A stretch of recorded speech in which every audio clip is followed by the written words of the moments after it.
The great general secretary, అతను పెద్ద lawyer, అతగాడు మాట్లాడతాడు పంది కొవ్వు రేట్ల గురించి మాట్లాడతాడు.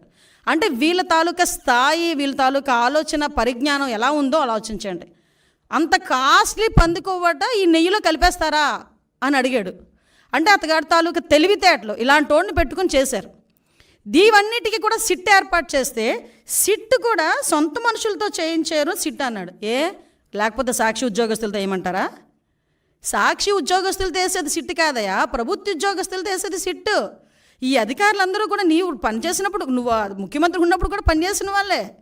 ప్రభుత్వ ఉద్యోగులు, పోలీస్ డిపార్ట్మెంట్ వాళ్ళు ఒక ఐజీ ర్యాంకర్ని సిట్ ఏర్పాటు చేసి ఆ సిట్కి మీరు సిట్కి మొత్తం అంతా రెడీ చేసి దర్యాప్తు చేయండి అని చెప్తే ఆ సిట్ మీద కూడా మీరు కామెంట్ చేస్తున్నారంటే మీరు తప్పుని కప్పిపుచ్చుకోవడానికి ఎంత ప్రయత్నం చేస్తున్నారు? మరి విజిలెన్స్ ఎంక్వైరీ వద్దు అని చెప్పి ఎందుకు కోర్టులకు వెళ్ళే పరిస్థితి వచ్చింది? అసలు యాక్చువల్గా ఈ తిరుమల తిరుపతి దేవస్థానం తాలూకా లడ్డూ గురించి కూడా మాట్లాడకూడదు అని వీళ్ళు ఎక్కడో కూడా ఒక ఇది కూడా పెట్టారు, కేసు కూడా వేశారు. సుప్రీంకోర్టులో గ్యాగ్ ఆర్డర్ కోసం పిటిషన్ వేశారు వీళ్ళు. అసలు ఎక్కడ కూడా లడ్డు వ్యవహారం గురించి మాట్లాడకుండా ఉండాలి అని చెప్పి. అంటే వీళ్ళు చేసిన పొరపాటు తెలిసిపోతుంది అని చెప్పి ఎంత దారుణంగా మాట్లాడుతున్నారో మనకు అర్థమవుతుంది. అరే మీకు డిక్లరేషన్ ఇస్తాము, డిక్లరేషన్ తీసుకొని మీరు వెళ్ళాలి, అందులో తప్పే ఉంది. ఎందుకు ఈరోజు మీరు తెలుసు, ప్రతి ఒక్క ప్రపంచం మొత్తానికి మీ ఫ్యామిలీ క్రిస్టియన్ ఫ్యామిలీ అనే సంగతి తెలుసు. నిజంగా మీకు వెంకటేశ్వర స్వామి మీద భక్తితోనే మీరు టెంపుల్కి వచ్చారు, భక్తితో నేను వచ్చాను అని చెప్పి ఒక సిగ్నేచర్ చేసి లోపలికి వెళ్ళడానికి మీకు వచ్చే ప్రాబ్లం ఏంటి? ఆ డిక్లరేషన్ మీద మీరు అంత రాద్ధాంతం చేయాల్సిన అవసరం ఏమొచ్చింది? ఆ డిక్లరేషన్ మీద సంతకం పెట్టడానికి ఇష్టం లేక గొడవలు సృష్టిస్తారట, టమోటాలు ఇసురుతారట, గుడ్లు ఇసురుతారట, అలాగట ఇలాగట అని ఆ ఎక్స్ చైర్మన్ కరుణాకర్ రెడ్డి వీళ్ళందరూ కూడా టీవీలో దగ్గరికి వచ్చి మాట్లాడటం.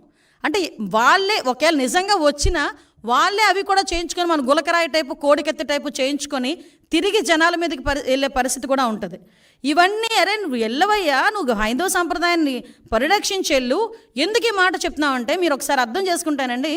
క్రిస్టియన్స్ కానీ, హిందూస్ కానీ, ముస్లిమ్స్ కానీ ఒక్కొక్కరికి ఒక్కొక్క పద్ధతి ఉంటుంది.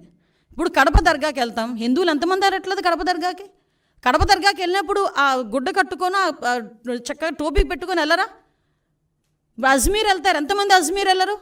అక్కడికి వెళ్ళి వాళ్ళ సంప్రదాయం ప్రకారం వెళ్తాం కదా.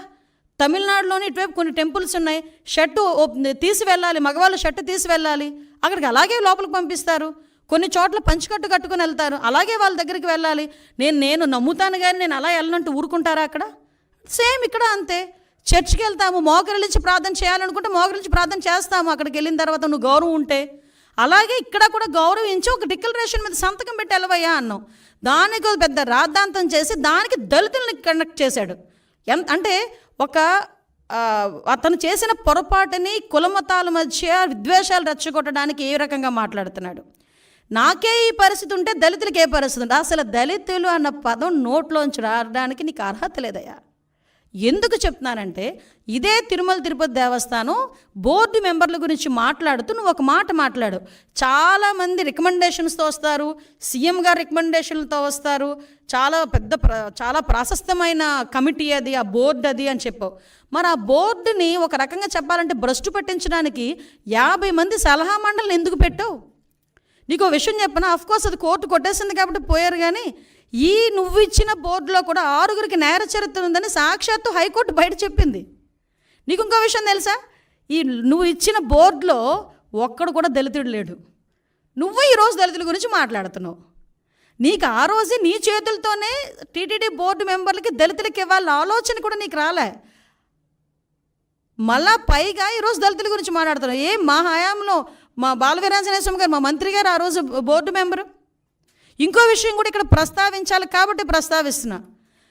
2014-19 హయాంలో నేను ఎమ్మెల్యేగా ఉండేటప్పుడు గౌరవ ముఖ్యమంత్రి గారు చంద్రబాబు నాయుడు గారు నన్ను టీటీడీ బోర్డు మెంబర్ని చేస్తే ఆ రోజు నా మీద కావాలని నేను మాట్లాడిన మాటలను కట్ అండ్ పేస్ట్ చేసి ఆరోపణ చేశారు. ఎలాంటి ఆరోపణలు చేస్తే ఆ ఆరోపణలు కూడా నేను ఒకటే, అతని ప్రాశస్తం తగ్గకూడదని ఆ రోజు మేమే బయటకు వచ్చి, అంటే దళితురాలనైనా నన్ను వెళ్ళనివ్వకుండా కూడా ఆ రోజు నీ పేటీఎం బ్యాచ్ అంతలాగా సోషల్ మీడియాలో రెచ్చిపోయి నా మీద రేణిపోని అబాండాలన్నీ వేశారు. మీరు అబాండాలు వేసినంత మాత్రాన నేనే వెంకటేశ్వర స్వామికి దూరం అయిపోలేదు కదా. ఆ రోజు దళితురాలను నన్ను కూడా వెళ్ళనివ్వలేదు, దళితులకి ఎవరికి పోటీ పెట్టనివ్వలేదు, కనీసం వాళ్ళకి ఇవ్వలేదు, దళితులకి ఎవరికి నువ్వు బోర్డు మెంబర్ ఇవ్వలేదు. ఈరోజు నువ్వు మాట్లాడుతున్నావు. నేను ధైర్యంగా చెప్తున్నాను, ఎస్ నేను హిందువుని. నువ్వు చెప్పగలవా? బయటకు వచ్చి చెప్పు, డిక్లరేషన్ మీద సంతకం పెట్టవయ్యా అంటే పారిపోయి ఇంట్లో కూర్చున్నావు. ఈరోజు నువ్వు మాట్లాడుతున్నావు దీని గురించి. ఇలాంటి విషయాలన్నీ కూడా ఒక్కసారి మనం కూడా, నేను ఒకటే చెప్తున్నా, ఈరోజు దళితుల గురించి అంటే దళితులు అంటే ఏంటంత చిన్న చూపు? ఏం దళితులు ఎవరు గుళ్ళకి వెళ్ళట్లేదా? ఈరోజు నీకు విషయం తెలుసా? తిరుమల తిరుపతి దేవస్థానం మీద డిప్యూటీ ఈవో పొజిషన్లో ఉన్న వాళ్ళు చాలామంది వెళ్తున్నారు. ఒకసారి చెక్ చేసుకో. నీ హయాంలో ఉండొచ్చు, నువ్వు ఉండలేకపోవచ్చేమో, మా హయాంలో ఉంటారు. ఎందుకంటే మాట్లాడితే మానవత్వం అన్న పదం సిగ్గుపడుతుందయ్యా జగన్మోహన్ రెడ్డి, నీ నోట్లోంచి ఆ పదం వస్తే.